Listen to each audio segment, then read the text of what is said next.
Team India captain Rohit Sharma అరుదైన ఘనత సాధించాడు. అంతర్జాతీయ టీ20లలో ఒక 100 విజయాల్లో భాగమైన తొలి పురుష క్రికెటర్గా ప్రపంచ రికార్డు నెలకొల్పాడు. గురువారం ఆఫ్ఘనిస్తాన్తో జరిగిన తొలి టీ20లో టీమిండియా విజయం సాధించడం ద్వారా హిట్మ్యాన్ ఖాతాలో ఈ రికార్డు చేరింది.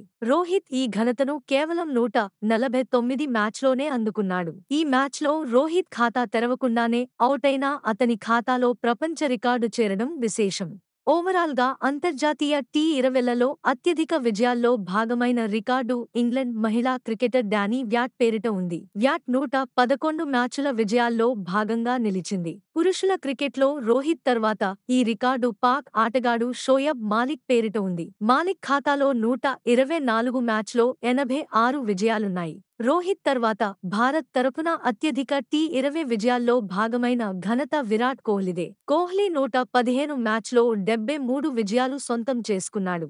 ఆఫ్ఘన్తో తొలి టీ20లో విజయం సాధించడం ద్వారా హిట్మ్యాన్ కెప్టెన్గానూ అరుదైన గుర్తింపు దక్కించుకున్నాడు. హిట్మ్యాన్ సారథ్యంలో టీమిండియా కేవలం 52 మ్యాచ్లోనే 40 విజయాలు సాధించింది.